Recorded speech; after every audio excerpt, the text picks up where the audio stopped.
shit, man. That's fucked. What the hell happened?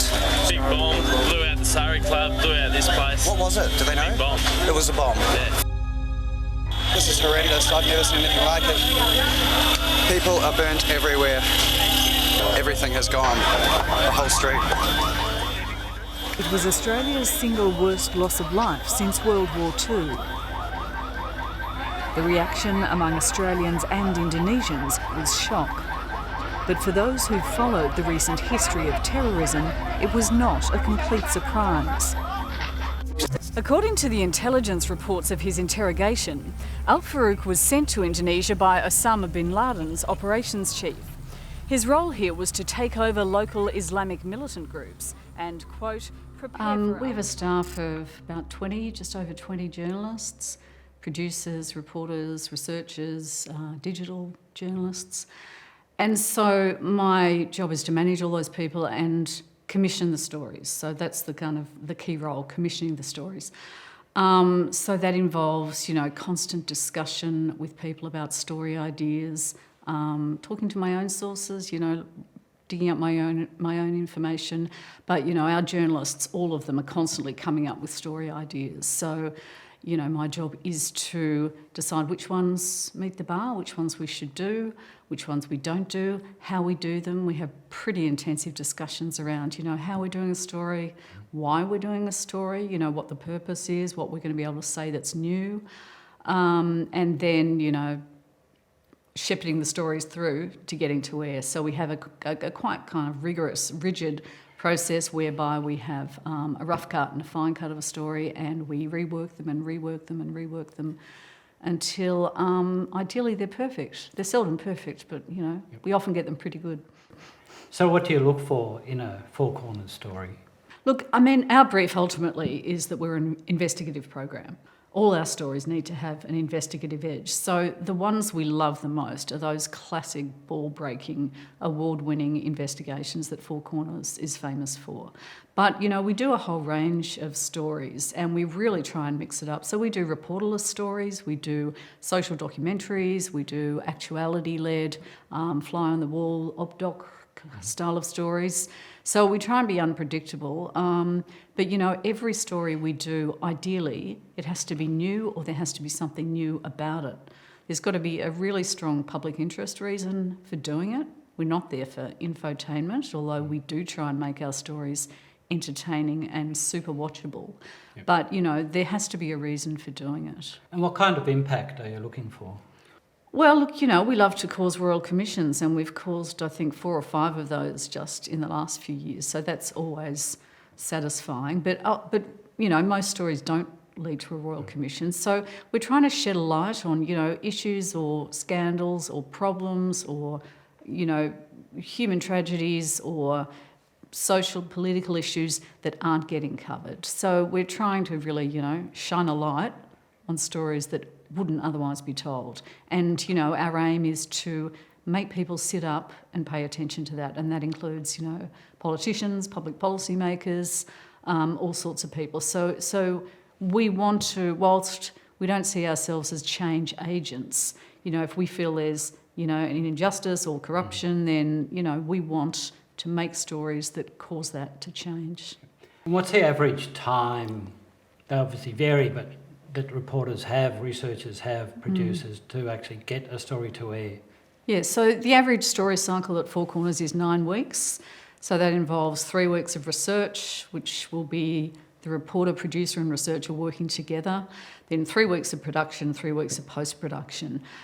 In that first 3 weeks of research, they might trawl through, 5 or 6 different story ideas and kind of discard them one by one, and, ultimately the best one is the one that gets made. Sometimes we'll start on a story and it just doesn't quite stack up, or they come across something better or different. But on average, 9 weeks is the amount of time. Sometimes longer, sometimes much shorter. The stories that we did on the New Zealand, the Christchurch shooting or the Thai cave rescue, we turn them around much more quickly in a week or 2 weeks. And what's the failure rate?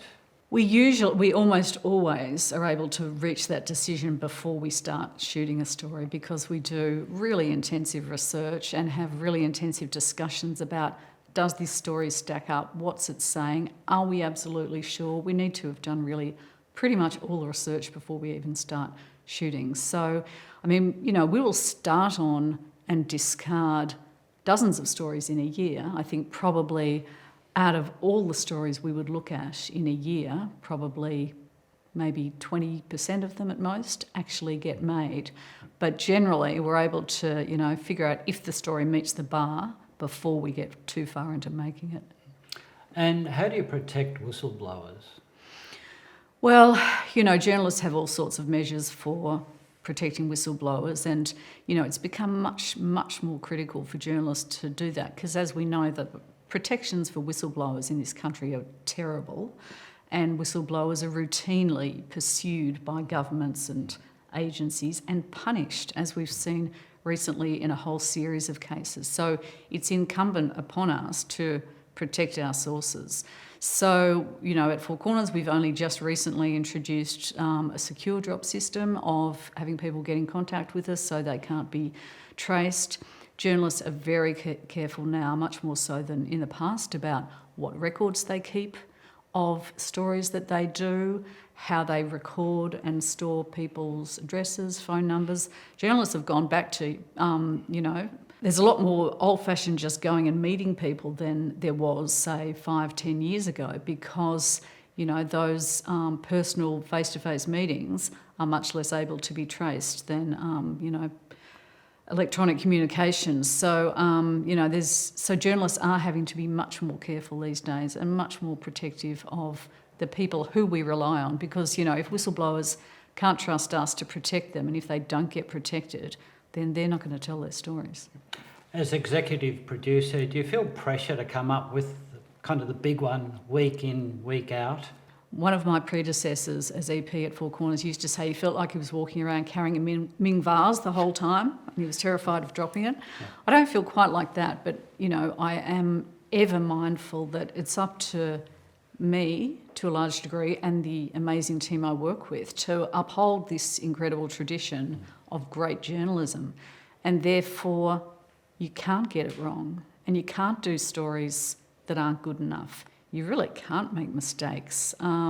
So we just have to, all of our stories have to be bulletproof, really, because, the defamation laws in this country are shocking and totally stacked against journalists. So you have to make your story legally bulletproof, factually bulletproof, and so that, to me, is the greatest responsibility that I have, that I share with our journalists. And how much time do you spend with the lawyers looking at stories? Some stories, the difficult legal stories, we'll have several meetings with the lawyers, so we'll spend hours and hours with the lawyers. Sometimes the legal discussion will go on for several hours. When we made the story that we made last year on the ABC, the internal turmoil in the ABC, I think the session with the lawyers went for about 6 hours. And then we'll do it all again the week after. So it's pretty intensive, and that's what you have to do to make your stories bulletproof. And how many stories do you do each year? So our program has a 40-week season. We make 30 stories, and we run 10 stories that are brought in from overseas. So our cycle tends to be 3 stories and then a bought-in program. So, our key role is the making of those 30 stories, and the ones that we buy in just give us a little bit of breathing space in between. As a reporter, you specialised in Islamic terrorism. What drew you to that? So I started reporting on Islamic terrorism in 2002, the year of the Bali bombings. And in fact, we were working on a story on Jemaah Islamiyah, the Indonesian Islamist group, about 3 months before the bombing happened. And at that point, people weren't even necessarily convinced that this group existed or that it posed a threat to public safety. So we had set out to go and investigate the reports that were steadily emerging about this group and its leader, the Indonesian cleric Abu Bakar Bashir. So we'd been in Malaysia and we were on our way to Indonesia as part of this story when I was at KL Airport, I think, and got a phone call from my EP saying there's been a bombing in Bali. We were on our way to Jakarta and we diverted to Bali and got there the night after the bombing. So, you know, we were among the first journalists there, actually. What did you see at the site? What I remember most clearly, we couldn't drive right to the site because the streets were closed. And what I remember most clearly is that we had to park, I think, about 1 kilometre away, and there was absolute silence. And so we had all our camera gear and all our stuff, and we were crunching our way up the street to the bombing site, and crunching our way because there was just glass underfoot for hundreds of metres around. But there was no sound, and that was the most eerie thing about it. And that was because basically there were hardly any survivors. And then when we got to the scene, there was no sign of life. I'd expected to be this massive rescue operation underway, ambulances, you know, rescue crews, people digging through the rubble, and there was nothing. And the reason for that was that hardly anyone had survived, and the few who had were already in hospital. So the next thing we did was head off to the hospital, and the scenes there were pretty crazy. I really need an answer on these guys because they're about to go out the door, and if there's no room. And people in shock wandering around looking for, you know, their friends or loved ones. I remember meeting a guy from the Coogee Dolphins football team who had been there with his mates celebrating, you know, the end of season. And it turned out that I think 6 or 8 of his mates died that night. And when I met him, he was kind of wandering around in a daze, didn't know where they were. And there were bodies lined up in the corridors under white sheets, and there was one room that we walked past and just kind of briefly glanced into, in which there were severed limbs. So, yes, that was all pretty intense. How did that affect you?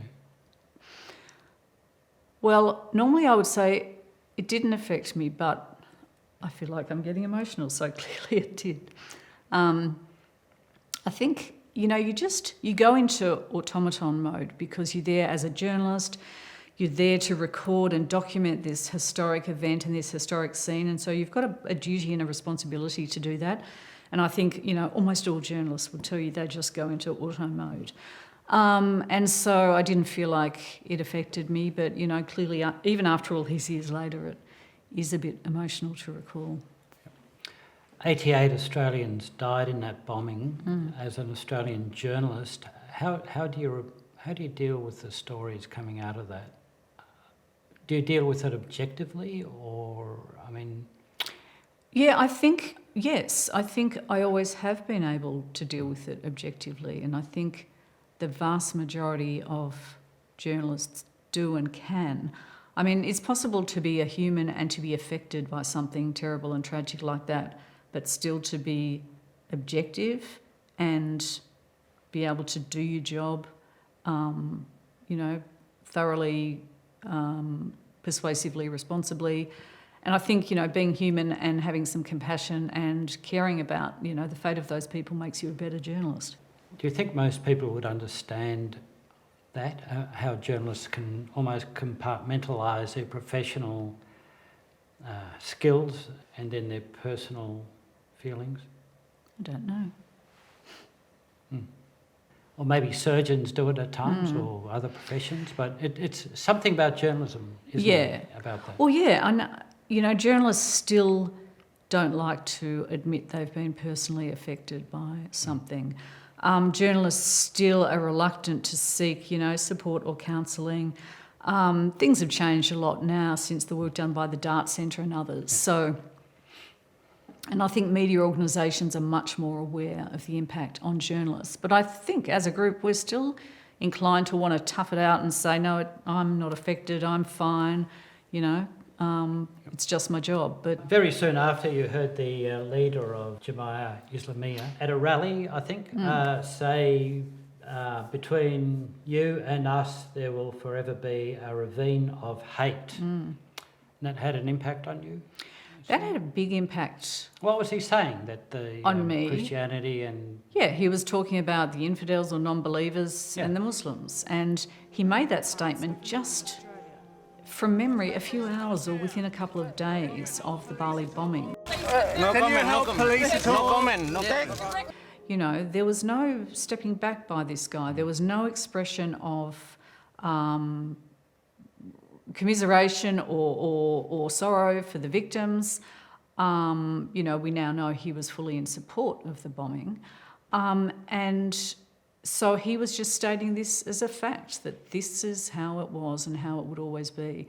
And it was that really made me, it was that prompted me to want to write a book on it, because I really wanted to understand how that could be and what that ravine of hate was and why it was there. In your book and writing for The Australian, I get a sense that you really tried to understand the process of radicalisation. What did you learn? And it seems out of the box kind of approach. Did you do that deliberately? Or? It was just that was what fascinated me about these really ordinary people who had become either terrorists or terrorist sympathisers or fellow travellers. You know, when you look at the Australians who got involved, people like Jack Thomas, the Melbourne taxi driver, David Hicks, Jack Roach, the big bearded guy in Perth, Mamdouh Habib, you know, for the most part, Rabia Hutchinson, the woman who became known as, you know, the matriarch of radical Islam in Australia. For the most part, these are really average Aussie people, Aussie battlers even, kind of, you know, working middle class, nothing remarkable about their lives. In fact, in relation to Rabia, I felt like, you know, we had a lot of similarities. She was not that much older than me. She'd grown up around the beaches as a young surfy chick, had been a bit of a rebel in her teens, had travelled the world to kind of, you know, find adventure and find herself. And I was just intrigued as to how these people ended up on the path that they were on. So that was what interested me most about the story. You better tell us a bit about Rabia. She's also been described as the Elizabeth Taylor of jihad. Where did she end up? The start of her transition was that she became a Muslim in Indonesia, and then somehow she ended up on this trajectory whereby she ended up right in the very, essentially inner circle of the Islamist militant movement in Afghanistan. So she ended up married to a guy called Abu Walid al-Masri, who was a very senior figure in the Islamist movement, very close to senior al-Qaeda figures. She was previously married to the guy who was the head of Jemaah Islamiyah in Australia. She was close to Abu Bakr Bashir in Indonesia. So she ended up literally right in that inner circle, which is an incredible, you know, life story for somebody who started off in the beach suburbs of Australia. So again, you know, what fascinated me about her was how on earth did she end up on this trajectory? And explaining that to the public, because, you know, people see these people like in terms of monsters and killers and so forth. They're usually, and I've spent quite a lot of time with some of these people, they're usually motivated by, you know, seemingly positive ends. You know, they see all the positive sides of Islam, the you know, community-centred nature of it, the piety, the civil behaviour, and you know, it's what motivates them is that they believe that this ideology is, you know, the best and the most peaceful and one that, you know, benefits people. So, you know, none of them set out to be terrorists or even extremists, but you know, the ones who've got into strife are the ones who have ended up attaching themselves to the very extreme side of Islam. How long have you been in your position? I've been in my position for 5 years. This is my 5th year. Do you miss reporting? I think some of our staff would tell you that I must miss reporting because I like getting my hands really dirty in people's scripts and their stories. Yeah. You know, I love storytelling. I love crafting a story. There's no better way than television for telling a story. It's harder because of all the logistic demands and the fact that you have to get people on camera and you can't use off-the-record sources. But I do love it all, and I miss it a little bit, but this job's pretty good.